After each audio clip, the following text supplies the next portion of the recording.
हाँ बच्चों, आज हम हालांकि ये वाला सवाल हमने पहले करके आप लोगों को दिखाया था, फिर भी आज बताते हैं। पहला क्वेश्चन है 1/4 करनी 3 ऋण 2 करनी 2। इसके हर का परिमेयकरण करना है। तो हर का परिमेयकरण करने पर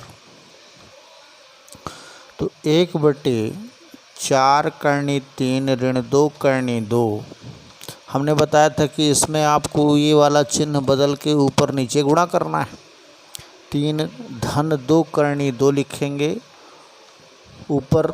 हालांकि हमने बताया था कि नीचे हमारी क्रिया नीचे करना था, पर ऊपर मजबूरी है कि करना है।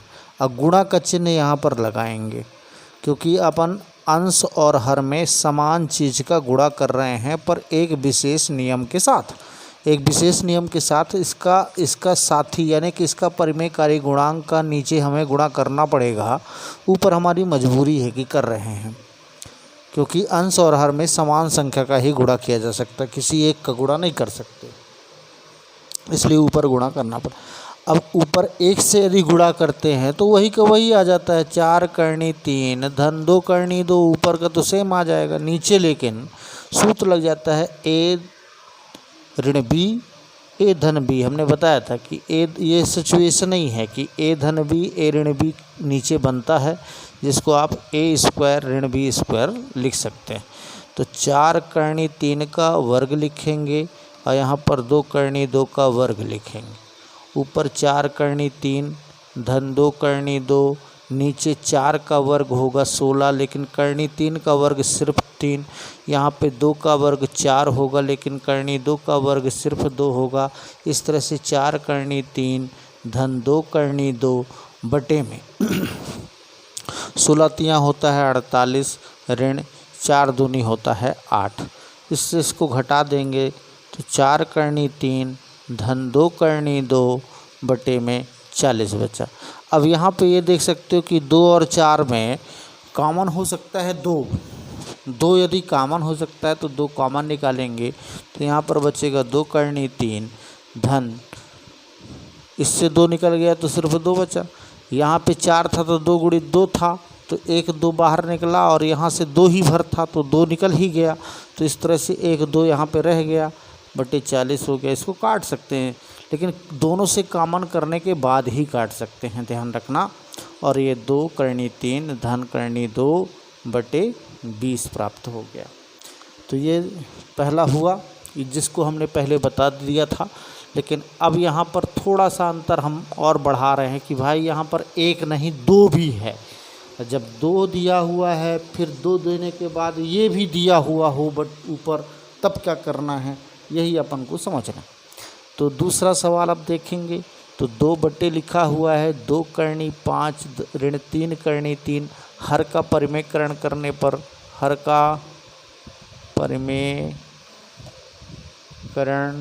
करने पर, तो जब हर का परिमेयकरण करने जा रहे हैं तो 2 करनी 5 ऋण 3 करनी 3 है। गुणा का चिन्ह लगाएंगे, चिन्ह बदल के यही वाली चीज़ लिखना है। करनी 5 धन 3 करनी 3 बटे 2 करनी 5 धन 3 करनी 3 लिख दिए। अब ऊपर में 2 का गुणा इसके साथ होना है। अभी तक तो 1 था तो जो कहते उतर आ रहा था, लेकिन अब 2 का गुणा करना है। तो 2 ये बिना करनी वाली संख्या है, तो बिना करनी वालियों के साथ गुणा करेगा तो 2 दूनी क्या हुआ, ये 4 हो गया, करनी 5 हो गया, धन तो 2 का गुणा 3 से होगा तो यहाँ पर 6 हो जाएगा, 6 करनी 3 हो गया। और फिर यहाँ 2 करनी 5 का वर्ग हो जाएगा, माइनस 3 करनी 3 का वर्ग हो जाएगा। अब ये 4 करनी 5 उतार दो, धन 6 करनी 3 भी उतार दो। नीचे में आपका 2 का क्या हुआ 4 हो गया, 5 का 5 हो जाएगा क्योंकि करनी है वो, और यहाँ पे 3 का 9 हो जाएगा, पर इसका गुणा क्या हो जाएगा 3 से हो जाएगा। इस तरह से ऊपर में 4 करनी 5 ही और 6 करनी 3 ही लिखेंगे, लेकिन नीचे हो जाएगा 20 और ये 9 त्रिक 27, 27 में 20 घटेगा तो 4 करनी 5 धन 6 करनी 3 बटे ऋण 7 बचे। अब यहाँ से कॉमन तो हो रहा है, 2 पर कटने वाला नहीं है, तो आपको यहाँ इतना ही करना होगा, है ना। अब बाय द वे यदि इसमें मान लो करनी 2 लगा होता ऊपर में, ऐसे करनी 2, तो करनी 2 का जब गुणा करने जाते यहाँ पर, तो करनी 2 का गुणा 5 से होता, 2 से नहीं, तो 2 करनी यहाँ पर 10 हो जाता। और फिर 2 का गुणा किसके साथ होता, ये 3 के साथ, करनी वाले 3 के साथ होता। तो यहाँ पर क्या हो जाता, धन 3 का 3 ही रहता है, ये वाला 3, लेकिन 2 यहाँ 6 हो जाता, तो करनी वाला रहेगा, तो करनी वाले से गुणा कर लेता है यदि अकेले करनी है तो। अब यहाँ पर दोनों में करनियाँ हैं। अब ये वाली कंडीशन भी आप लोगों को देख लेना है। तीसरा सवाल भी आप लोग देख लें।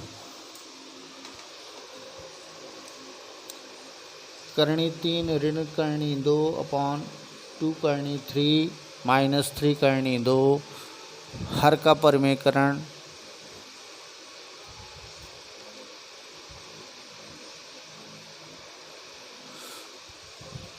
करनी 3 ऋण करनी 2 बट्टे में 2 करनी 3 ऋण 3 करनी 2 गुणा में चिन्ह बदल देना है, तो 2 करनी 3 धन 3 करनी 2 बटे में 2 करनी 3 धन 3 करनी 2। ये ऊपर नीचे सेम टू सेम रखना पड़ता है, ध्यान रखना, और वो नीचे वाले को बदल के।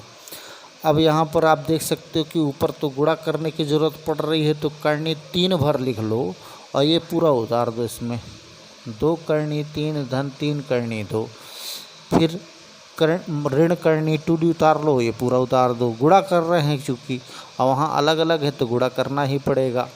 ये ऊपर थोड़ा सा लंबा क्रिया हो गई, समझ गए होंगे। ये 3 हमने ये 3 लिखा और फिर ये वाला उतार दिए, जैसे गुणा करते बताए थे।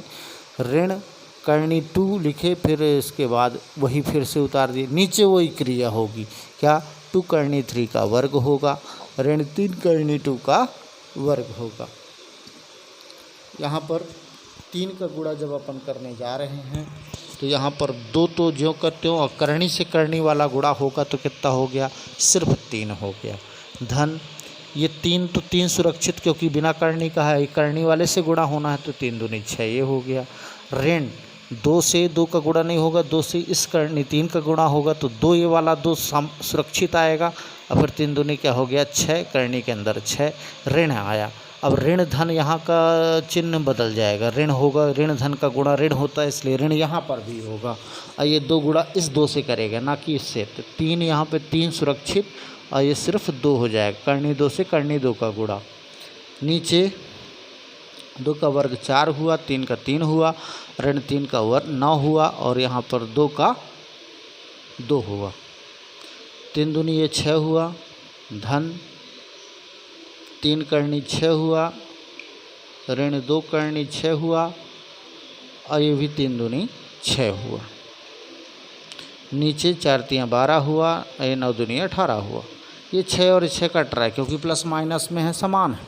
और 3 में से 2 घट जाएगा यहाँ पर, तो 3 में से 2 घटा, ये भर घटाते हैं, घटाने की प्रक्रिया याद होगी आप लोगों को।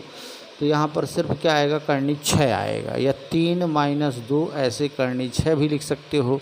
अब बट्टे में कितना हो गया 12, 18 में से 12 गया, ऋण 6 आए, तो यहाँ पर करनी 6 बचा ऊपर, क्योंकि 3 में से 2 गया तो 1 है, तो उसको लिखने की ज़रूरत नहीं, ऋण 6 हो गया। तो ये अब इस ऋण को आप ऊपर लगा सकते हो, ऋण करनी 6 बटे 6, ये इसका परिमेयकरण कहलाया। तो आप लोगों को होमवर्क दिया जाएगा, उनको आप लोग हल करके बताना।